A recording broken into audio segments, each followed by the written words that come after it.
welcome to Conversations here on NTA Network. My name is Nike, and Conversations is all about you and me. We throw the spotlight on different issues at different times. Today, we have an interesting one, but first, let's get to meet the people in the Conversations room. Kevin Fineface, a security and energy expert and public good advocate. I'm Dr. Kabir Adamu. I'm a security risk management expert. Awesome. I'm Enobong Robin. I'm here to learn about security. Well, Enobo has said it. We're here to learn all about security, our personal security, security of the community, and even a few levels above that. We'll even get to security in terms of government and what government should be doing for us, our expectations, and so much more. So don't go anywhere. It's all about security today on Conversations.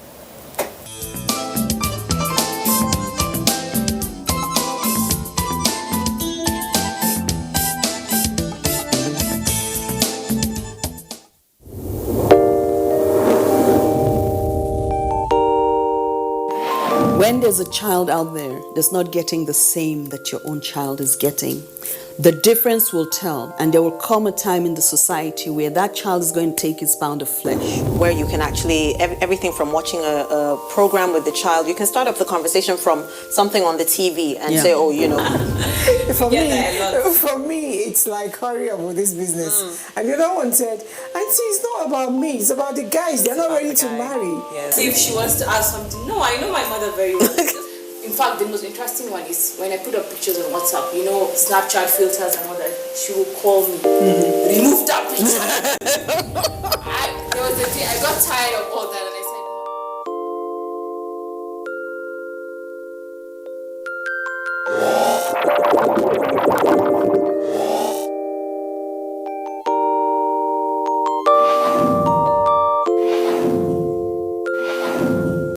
if you hear a bomb explosion or gunshots of an active shooter, that might be a terror attack. At such times, always remember 3 action words. Run, hide, report. Don't try to run towards the terror scene to save the situation, because there might be a second bomb blast or another attack. Run far away and take cover. Make sure you are safe first. Yes, it is in our nature to sympathize over the hurt, but remember, only trained personnel can help in such situations. When in a secured environment, promptly call relevant authorities and help will come. For anonymous reporting, call 09630-3250-5 or 0813-2222-106. If you see something, say something. Nigeria, unite against terrorism. This message is brought to you by the Federal Ministry of Information and Culture. Nigerians. Suicide bombers are not spirits. They are not ghosts. They are human beings like you and me.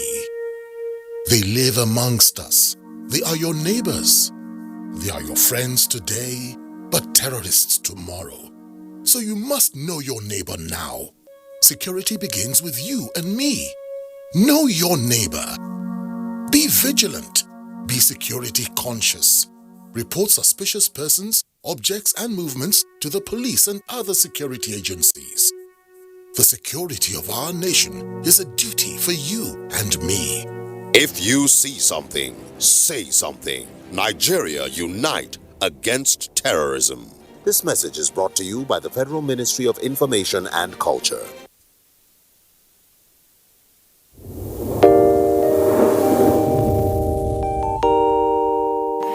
When there's a child out there that's not getting the same that your own child is getting, the difference will tell, and there will come a time in the society where that child is going to take his pound of flesh. Where you can actually, everything from watching a program with the child, you can start up the conversation from something on the TV and say, oh, you know. For me, it's like, hurry up with this business. And the other one said, Auntie, it's not about me, it's about the guys. They're not ready to marry. yes. If she wants to ask something, no, I know my mother very well. In fact, the most interesting one is when I put up pictures on WhatsApp, you know, Snapchat filters and all that, she will call me, remove that picture. There was a day I got tired of all that and I said,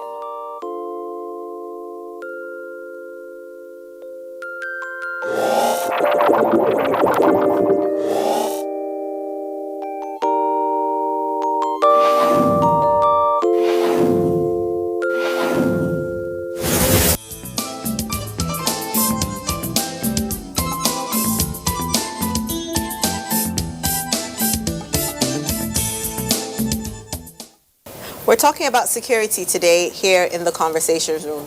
I have Dr. Kabir, Mr. Kevin Fineface, and Bong, and we're going to be talking about how security affects me and you. Yeah. This is the season of, mind your business. It's very hard for me to see something going on in my neighbor's compound, and I want to say something because I might be abused for it. They'll be like, what's your own? Mind your business and everything. So are we getting to that phase in life where we shouldn't be talking about, things that are happening around us, or should we just go ahead, bite the bullet, and face some of these issues? Because some of them border on security. I don't know if Dr. Kabir will want to start. Yeah, a lot of the things around us actually affect our security. We need to talk about them. There is a slogan and a sensitization campaign by government all around the world. See something, say something.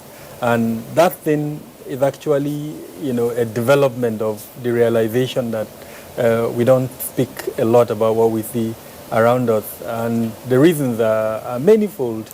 Sometimes, unfortunately, in the past, when people have spoken, they have landed themselves in trouble. So over time, people have learned to keep quiet. Even though we do talk among ourselves, I mean, you just need to go on Twitter or Instagram and you see virtually everything being spoken about. Yes. But are we directing that conversation to the right channel? I think that is where the issue is. So yes, we need to speak about the things we see around us, because at the end of the day, if we speak and steps are taken, then it will be good for our security. If we keep quiet, then that small thing that should have been nipped in the bud at the beginning would grow into a big monster that unfortunately will not be controlled. Kevin? Yeah, for what he said, I would like to put it from the angle of good neighborliness. We cannot, pretend to live in isolation. We need to begin to know who those are our neighbors. One of the things I often do whenever I move to a new place is to get to meet my neighbors. Yeah. Knock on your door, get to let you know I live here, tell you what I do, so as to know what you do. It gives you a fair knowledge of the people you live with within an environment. What that does also, if they get to see someone come into my compound, they will want to be sure if it is part of my compound, it lives in is a family member or not. So good neighborliness will really help. See something, say something is a good thing. But I think government needs to begin to create more of anonymous windows for people to truly say something that they've seen, especially where that the level of compromise and connivance from inside of the security agencies is on the high side, where you saw something, you're saying it, and those who you're telling are supposed to protect you are giving information to the suspect that you are the one who brought it. It's your neighbor that brought this information to us. Ordinarily, we wouldn't have known. And the man brought further, said to know my neighbor, which of my neighbor. And he said, your neighbor now, one John. Okay, he goes and you become an enemy, like what you said. Yes. But we cannot, because of the fear of being stigmatized or called out, not to say things that can save the entire community. It's important we don't just keep quiet. It's also important for government to take the lead in creating an enabling environment for people to see what they've seen. And it's important also for people to truly see and say what they've seen, and not just to raise false alarm, like you find sometimes. There's a case at Ann, I saw it on Twitter yesterday. The young guy went to buy something from a lady in Jos, and they had some disagreement, and she reported him to the soldiers, the task force there, and they picked up the guy. The guy came back complaining of body ache. 2 hours after, he's dead. Wow.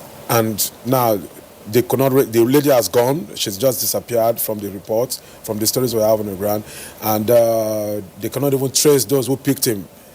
Wow. So we have scenarios like that, because abuse is inevitable once the importance of a thing is not known. So that's why we need to be sure that we are putting the right measures in place. Security is basically a condition. Yeah, you've talked about government, once or twice already, but don't you think some of the blame is even on us as individuals? How secure are we as individuals?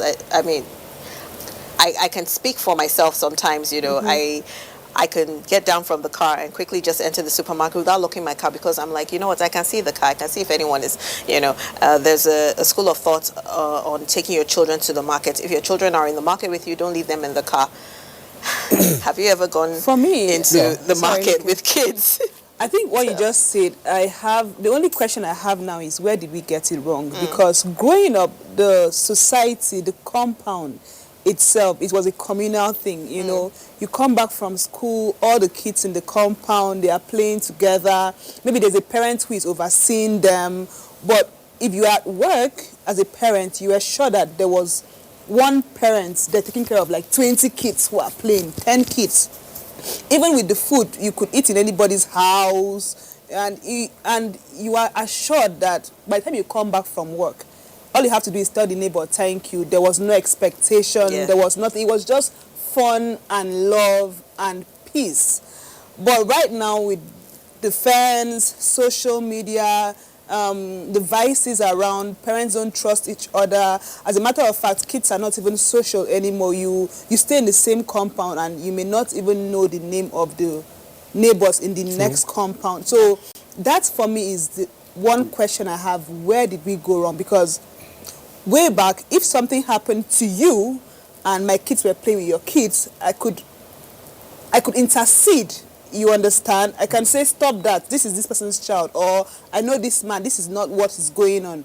But right now, you can't really intercede. I think the first thing people do now is Instablog. You know, the first thing people do now is make a video for evidence, take pictures, send it to social media, go to Twitter. But how did we get to this point? For that, when you mention the Instablog thing, there's a growing re-engineering, re-understanding of how things happen. Social justice has come to stay, and you find people seeking justice in the public space because the judicial system has actually failed to some extent.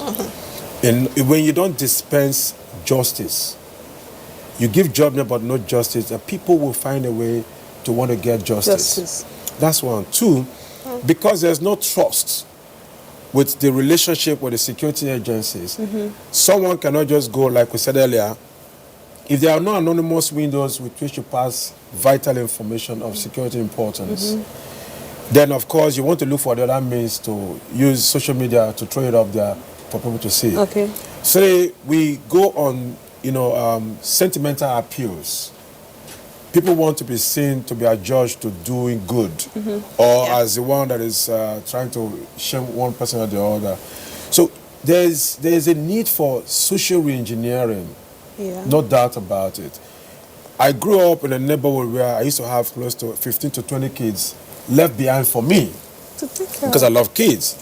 Parents would go to work and all of that, but that's not possible now, right? Because we're all living in isolation. The more we get ourselves involved in fending for ourselves in a situation, an economic situation where things are not really as it used to be, we are taking away communal relationship from our relationship. We are no longer doing so. We are living in isolation. Everybody to himself. But that's for many reasons. So there have been situations where kids get injured in the same communal space. Kids get injured and no one saw anything. Yeah, because you don't want to be attacked. People get injured in the house. Yes, I understand that. But if my kid gets injured in your compound, I would like to know what happened. What happened before? What happened at that point? What happened? What measures did you take right after? But if I go and they said, oh, he fell down, and you don't tell me anything more than that, my kid won't come to your house again. But then it was trust. You would trust that the adult around is going to do the right thing. Or even the first aid. Let's separate two issues so that we're clear. There is safety and there is security. There are two different things. And one of the major, I would say, concerns in our society today is that we are not able to separate these two issues. So if you build a house, have you taken safety into consideration? So your stairs, as an example, if you have a staircase in the house, is there any signage there telling the visitor that be careful, there is a it's slippery, or if you have a child. Just yesterday I was hearing from a friend, she has a 1 year, 3 months old baby, And then she left the baby crawling, and then a scorpion crept down, unfortunately, and bit the baby. So those are safety issues, which we must be clear about. They are internal. They are internal to us, and unfortunately, as a society, we do not take measures to reduce the safety elements within our environment. Now, security features. That is where there is an outward attempt by usually an outsider to harm us. Okay. I say usually an outsider because sometimes it would be an insider. Yeah. Now, that would be a security threat. So I think we need to separate that. Now, with regard to your earlier statement, part of the reason why we found ourselves where we are is the collapse of the family value system. And there are a lot of reasons for that collapse. One of them is, unfortunately, religion. The preaching that religion used to do to make us understand the concept of being your brother's keeper. Unfortunately, it has reduced tremendously. The second very important thing is our selfishness, our desire to accumulate, forgetting that the other side too also wants to accumulate. And then, of course, very importantly, the failure of the government side to punish those who actually carry out those offenses. So when you ask why are we where we are, firstly, our development. We're living in a cosmopolitan city like Abuja. Likewise, if you go to Lagos, you have the same problem. But if you go to my village, for instance, they are still living the way you described. Yes, I think so. So I think part of the challenge is... We are going back to the village. You know, there have been situations where, you know, Abuja is a constantly evolving city. So, you know, you have pockets of development, and then right beside it is, you know, property that isn't developed at all. That happened to my mom. She had her building, and then right beside it was a building that wasn't completed. And both of us drove out and left for church, and some people in the abandoned building just jumped into her compound, and they robbed us. You know, so the issues with abandoned buildings in particular, is there something that can be done to protect us, those of us that are living in, you know, fully occupied buildings? So two levels. Firstly, we what we talked about, see something, say something. When we notice abandoned buildings like that, we should report it. An abandoned building? Yes. To To who? the police, as an example. I've done it. This building is abandoned? Yes. So is that an agency? So the police. You mentioned it to the police, yes. Okay. Because what they will do, if they are doing the right thing, they will investigate who owns that land. Okay. And then go and tell the person who owns the land that your land, which is abandoned, is becoming a haven for criminals. Oh, okay. So, and then if it's reported to the Development Control Agency, they can even confiscate that land from the person. They will give him time to build it, or in some instances, put a fence and a gate so that it stops. You get a security to be able to secure the place. Abandoned building. So wait, though, let me ask you. I can just carry my phone, call police, and say there's an abandoned. No, not like I'm telling you, it happened. You guys make me a it happened. He's done It has happened. In fact, twice. Is that a proper thing? Once in Kano, and then the other one in Maiduguri. Wow. Unfortunately, the one in Maiduguri, and this is a bit funny, it belongs to the mother of the former governor of the state. So by the time it was reported, you know, there was nothing that could be done. But then it triggered some action, because immediately after it was reported, even though we could not force her to build it, she fenced it, and then ours was that it shouldn't become a haven. What youths would go there in the evening, smoke, and then from that smoking they would see certain things, and before you know it, it becomes an they start doing certain things, and not because it's well informed, it's been able to take that out. For some of us, they won't even bother, and say, you know, abundance, darkness, you know, encourages crime. Darkness encourages crime. That's what they call the crime control through environmental design, which is building your houses or putting infrastructure in such a way that it makes it difficult for any criminal elements to carry out such kind of operations. Sometimes things happen to people. Abandoned buildings don't just spring up from nowhere. It could be some various reasons, but there are also provisions in the development control that, you know, frowns at being abandoned for a longer period. Yeah. Because once it's been abandoned, you allow for rodents and other things to begin to take heaven in that area. Once rodent comes in that place, it means snakes will come in. It means other factors will begin to come in. The ecosystem will begin to build up. Then you now find these guys who find it as a comfortable ground for ease of doing business. in the other terms, because they come to smoke. When they come to smoke or take their different drugs, what comes to drugs is sex, and those things happen so easily. You In an find that abandoned building? yeah, no, it's prevalent. So See, I have a neighbor. Just to add to your point, anytime there is pressure on the civil security agencies in Abuja, as an example, they know what we're talking about. The first places they start raiding most of these abandoned buildings. places. So it's a fact. Okay. I have a neighbor who was building just close to, or just a few blocks away from mine, and I went there. I was in his office, and he said, "You won't believe it." They went to work. Some guys, the laborers went to work, and they saw liters of condoms everywhere. Wow. In that abandoned building. So what they did was to begin to put doors, makeshift doors to block every window, every access point to that structure. Okay. I will now put on light there. So they didn't have any place to come lock around because there's lights. Okay. I also did the same thing. So we told everybody to put on your lights. Just put some light. Because there's light, they don't come around. To shock you, I was in my car parked, I was in my neighbor's place parked, and a lady walked up to me and said, she spoke Hausa, she was putting on the job, and I didn't understand what she was saying. And she gave signs, and when she gave those signs, I'm like, excuse me, and she started walking away. So when I mentioned it, I said, I don't know. They come around because there's darkness.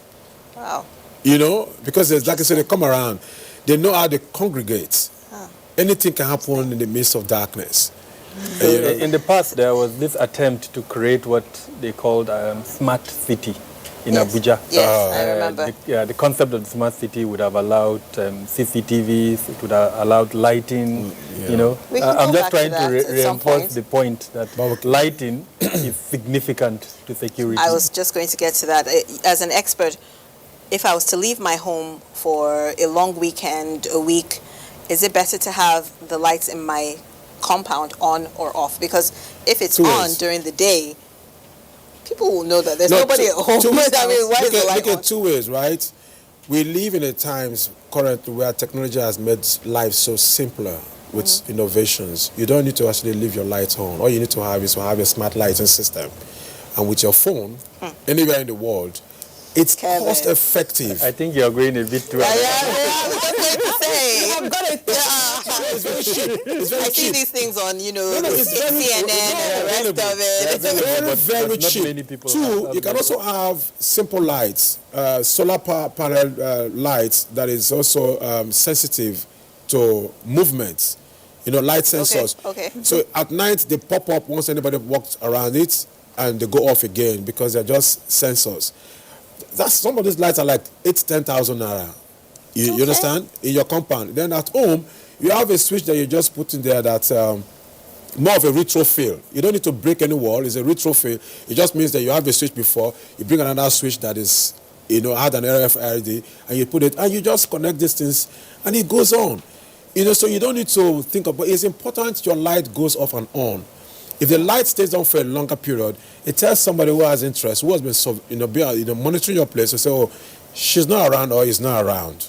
So what they will now do is to try burglary to see if they can get something, if you don't have any form of security. So from time to time, what I encourage people to also do is that from time to time, try as much as possible to avoid any type of routine that you do. Also, create some impression. Some people put CCTV here, but they don't have CCTV. They have dummy CCTV. They don't have any functional CCTV. Yeah. Some people tell you there are dogs here. Beware of dogs. They don't have. Or beware of snakes. Beware of snakes. They do this deliberately to kind of ward off intruders. Okay. This things happen. See, we live in a times where we have to survive in any means necessary. If the government on our part is having challenge with budgetary consideration, you mentioned the smart city. 700 and something million naira was spent for Abuja CCTV project. None is working currently. And we're paying loan for it, actually. And we're paying loan for it. So, the Chinese government, the loan is ongoing, but none is working. Why? When the project was embarked on, I don't think they actually did a proper feasibility study. And did this risk assessment. You see, guys like this are here, they won't call them. Kabiri, please come and help us to do a risk assessment on this project we're supposed to do. Yeah. Let's be sure, okay, these are the intricacies and all of that. They won't do that. They come install the lights. The people don't take ownership of these things. And so what happens is that they start looking for a way to steal their own part of the national cake. You have CCTVs that are installed there, but not monitored, so people go steal the CCTV. So you now ask your question, what was the objective behind this whole project? Why is there no ownership of this project? Who is supposed to be punished for it? Who is to be held responsible? Do you get? Well, if you People are supposed recall, to be sacked. at the last budget hearing, the National Assembly attempted to pick up these issues you mentioned. Because when the Minister of Finance indicated that a loan will be paid, and of course the National Assembly was interested, what loan? And it turned out to be the smart city. And they asked, the same smart city that is not functional, so that we don't deviate from our discussion. Yeah. But I just want to mention the point that some of these questions are being asked by the government. That's why we have a democracy, checks and balance. The executive, even though not the current executive, the immediate past one, but government is a continuum. The legislative arm of government is now asking questions, and hopefully we hope that those questions will lead to some form of penalization. Can I shock you? Can I shock you? No, we have a kind of a cobweb system in this country. What it means is that if somebody is involved in any corrupt act, he's actually spread the bounties, so it's difficult for you to truly punish somebody. You know, except you look for a scapegoat to do that. You'll be surprised. We have the power probe that came up at the large 7th to 8th National Assembly, and then nothing really happened. We saw all of those funfair that took place, and people were like expectant, wow, this kind of money, how come? But nothing really happened. Why? Because of the cobweb system. I think I would suggest that we, the media, civil society organizations, interrogate the question so that we have to keep asking questions. But while we're asking questions, there's this adage. Forgive me, I have to use this pidgin English. That "Pick where they cry, they see road." Right? We cannot, because of the failure of government, fail to do what we're supposed to do. We live in an age and time where information is like this. Okay. Google it. And just Google it, you have solutions that At you your can... fingertips. At your fingertips. Just do it yourself. You know what? One solution that I would like us as citizens to tackle? The highway bushes, or bushes that lead into estates. Sometimes you can see your estate right there, but to get there, your heart is beating because, you're scared that someone might jump you at any point in time. Someone's just going to come. It happens. So whose responsibility? I feel that the community should work on things like that. Things as simple as highway bushes, because I know there's a particular estate, they burn the bushes down. It might not be, very environmental, but the environment and all that's not really a good idea. But they burn the bushes down just so that they can see. I think there is a government policy that says from the tar itself to up to a particular distance, it must be cleared. And there is a government department. Local government. Yeah, it's a local government department that actually is budgeted for. It's budgeted for. So this is I think our role as citizens is firstly you're doing the right thing, bringing it out. But we as citizens, we need to also ask questions, and not only ask questions, because go to that department. Nikkei, what? I think on this show we have to bring the budget and bring an expert to educate us, because these two men have said, oh, this one in the budget, this one, and we have no idea. Basically, we are here talking about different topics every day, and so many things come up, and it's like, what is going on? I think, but let me tell you something that is going on here. You have not, found time to take the Nigerian project as your project. Every year, budget is being, passed. You've not taken your time to at least pick the documents. Let's get to study it. It's a very small percentage of Nigerians that actually go through that. Let me shock you. But beyond the role of the government, and I think this is critical, because frankly, security is at the heart of everyone. So if for the listeners and all of us among ourselves, if we have such a situation and is within something that we can take care of, we should put our hands together and take care of it.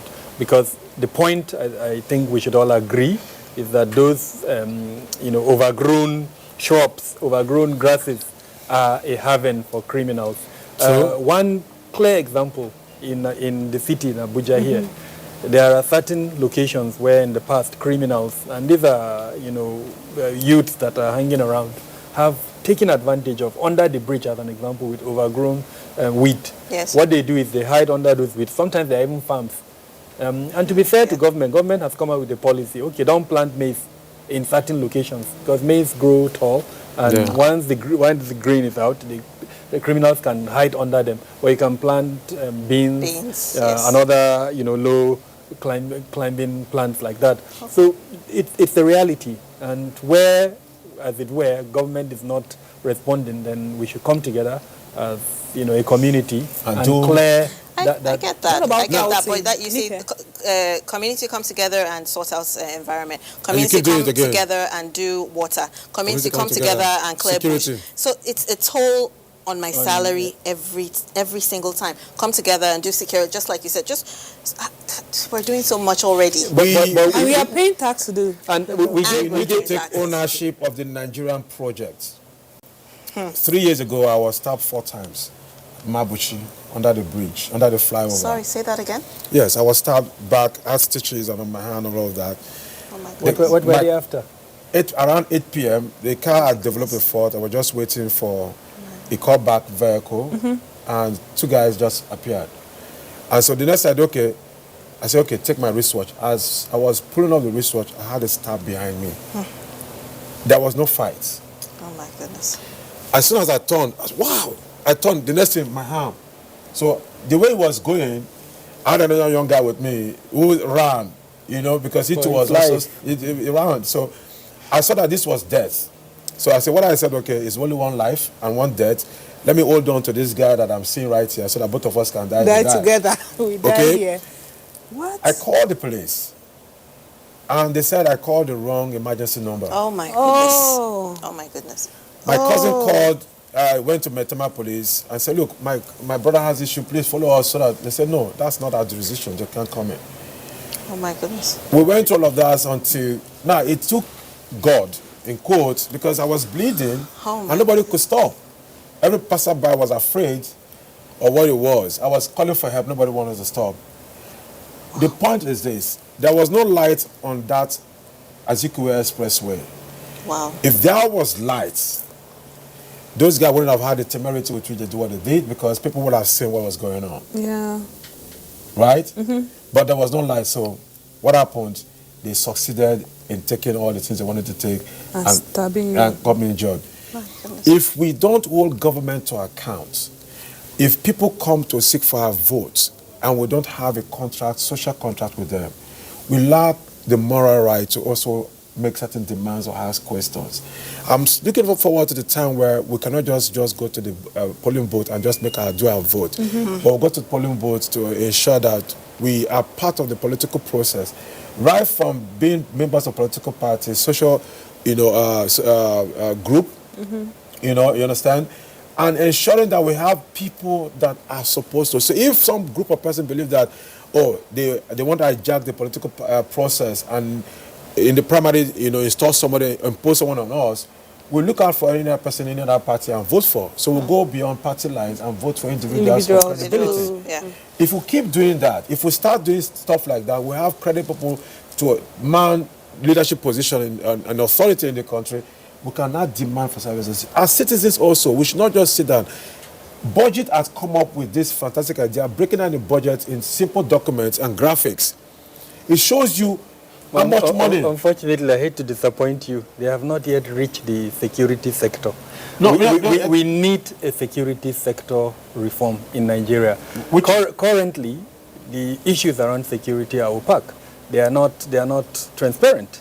And budget, in spite of its attempt to make other sectors, unfortunately, security still remains. And the argument is this.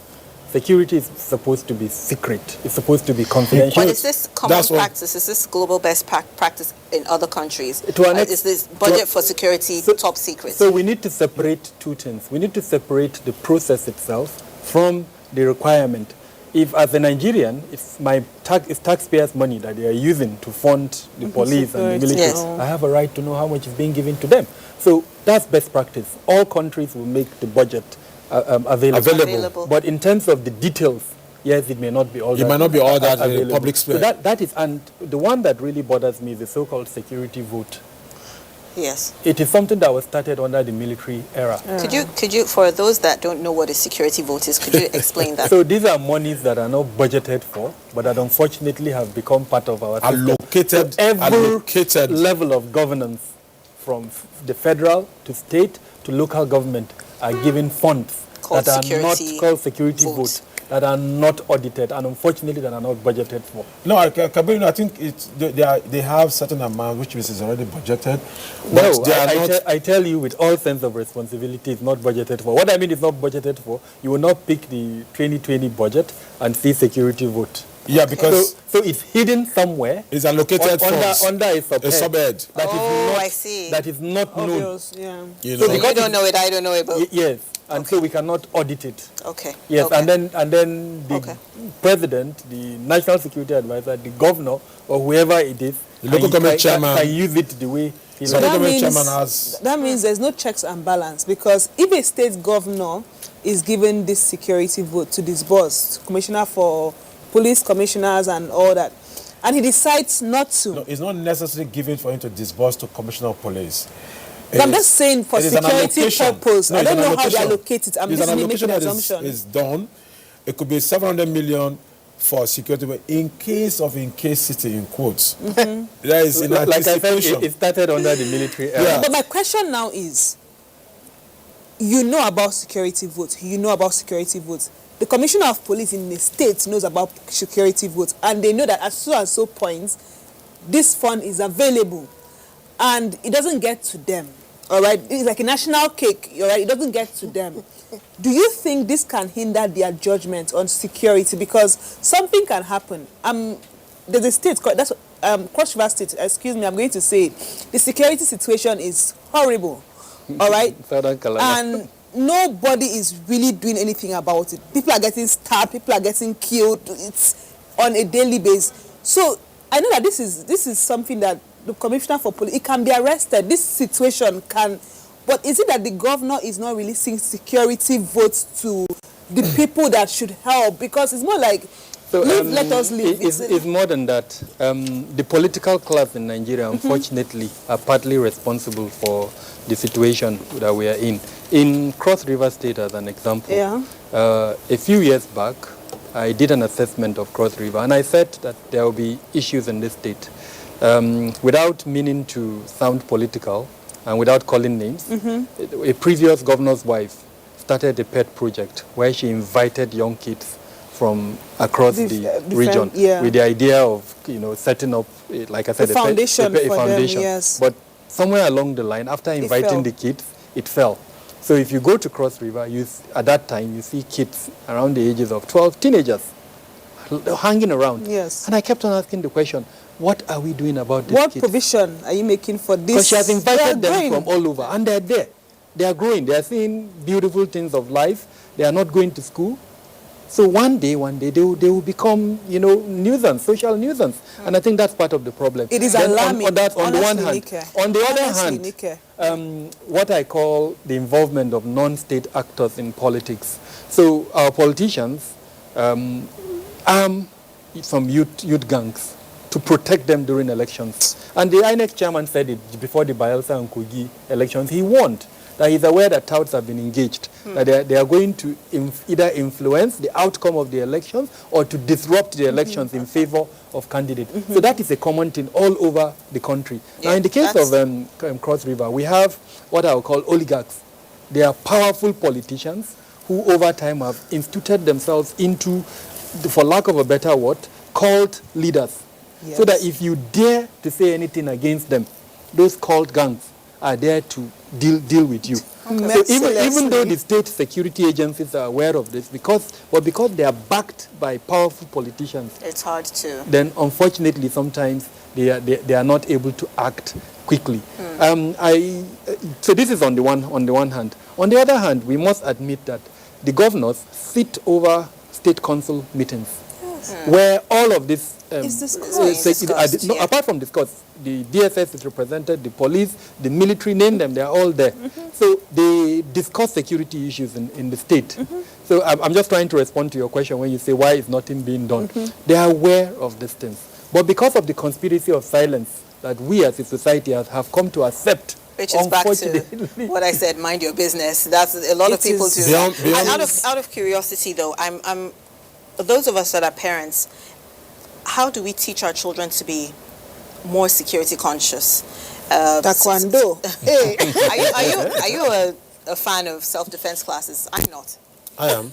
I can't even lift 12 kg weight, guy. I'm not doing that to be with realistic, anyone. For our kids. it's about awareness. I mean, everything. If you ask me to speak security in 1 second, I'll tell you awareness. Okay. Awareness. So we need to Know what you need to talk know. to our kids. Let them be conscious of the dangers around them. So kidnapping, how many of us have sat down with our kids and explained to them what What is kidnapping going is on? and how they can fall victim to kidnap? What anti-kidnap measures as a family have we taken? So you take the kids to school. Have you told them, for instance, that if someone is coming to pick them and if he doesn't mention X, Y, Z, or he doesn't if he don't present a speak. card, or he doesn't say so a quote that you've agreed to, that they shouldn't follow him? The school that your kids are going to, do they have cards that they've given to parents that Yeah. only holders of those cards? So consciousness from at the level of the kids, at the level of the parents, at the level of the school, the nannies, and everyone Yeah, around they us being in our screened, space. Have we taken time to learn about that and then to teach each other around that? That for me would be the beginning. If we haven't, then this is the time to do it. Each security threat, because I just used kidnapping as an Yes. example, there are several other security threats. We need to pick them one by one. Have discussions with the Yes. kids, sometimes during dinner or lunch, or just when we're coming back from church or mosque, as it were. Have a discussion with them. Allow them to ask questions, because we are guilty, unfortunately, as African parents. Yes. We don't encourage our kids to ask questions, and when they do, sometimes we shut them down. No, yes. we shouldn't. But not all of us anyway. I'm happy to hear that. Yeah, because I'm a different man, a different parent to that effect. My kids happy ask to me hear the that. question. Question though. This concerns the security on the road at night. I mean the checkpoints. What is the proper attitude from the civilian to the police person and vice versa? All right. Initially, when I would drive past a security point, I would brake, on my light, wind down, and all that, and then until they tell me to go. Then one day I'm in the car with a lawyer friend of mine who happens to be in the UK, has been there forever, and he's like, "Why do you have to wind down? All you have to do is drive slowly, get close to them, on your light, they can see you, and go." And I'm like, hold on, what did this? He said, "You don't have to wind down." I'm like, this is Nigeria. Nigeria. Don't do that. Nigeria. So, when he left, the next day I tried it, all right? And this guy had his flashlight on my eyes, so I couldn't even see where I was going. I had to stop. I didn't have a choice. And then when I wandered down, I'm like, "Good evening, sir." And then he says, "Fine girl, I will go home with you tonight." Imagine. I say, I was shocked. I'm like, what kind of conversation? I'm like, "Oh God, please, I'm just coming up from work. I am tired. I need to go." But I've seen them, at night you are tired, you need to go, and they are trying to ask you for money. For me, it's okay if you have the money, give them, because it's cold. No, and, it's not okay. I'm sorry, okay. it's not Yeah, okay. sorry. I mean, if you have money, don't give. So, but I need to know the proper protocol, the proper thing to do at that point. You said it. Standard operating procedure. You study it, you slow down, and you get to where you put on your lights. In fact, prior to before you get into the checkpoint, your inner light must have been on so that it gives you visibility. It also helps you to know way ahead of time to know if these people are actually real policemen. Because you need to be sure that you see. There's what we need to do. Basic security education. You made mention of awareness, which forms all of that. How much information do we have as citizens to know our simple road drills? How much information do we have as citizens as to know simple basic security architecture within our neighborhood? We're not well informed, we're not well educated. Everything happens by happenstance. We are a people that are experiential in nature. Yes. It's when we have an encounter, we now begin to learn from the process. By right, security, safety drills and health is supposed to be done in schools. From primary schools, Safe it's supposed to be haven, health and lockdown safety. drill, fire drill, Fire drills, yes. and all Those that.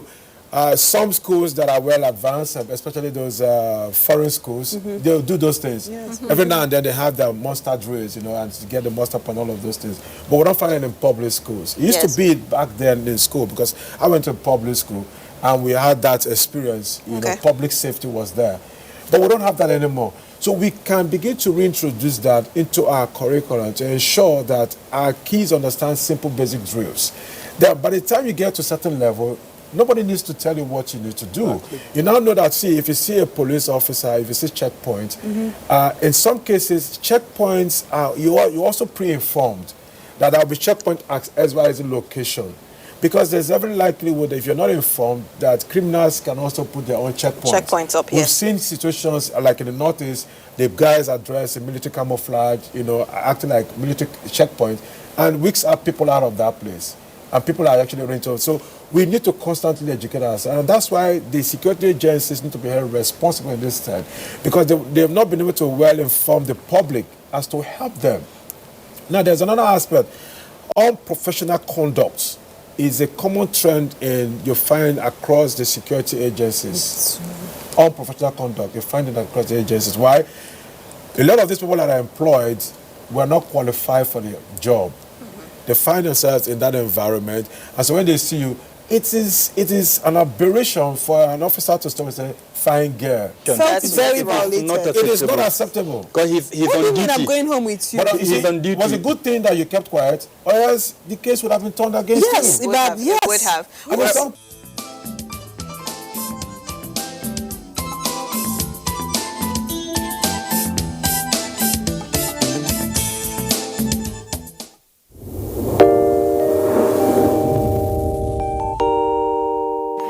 When there's a child out there that's not getting the same that your own child is getting, the difference will tell, and there will come a time in the society where that child is going to take his pound of flesh. Where you can actually, everything from watching a program with the child, you can start up the conversation from something on the TV and say, oh, you know. For me, it's like, hurry up with this business. And the other one said, Auntie, it's not about me, it's about the guys. They're not ready to marry. Yes. If she wants to ask something, no, I know my mother very well. In fact, the most interesting one is when I put up pictures on WhatsApp, you know, Snapchat filters and all that, she will call me, remove that picture. There was a day I got tired of all that and I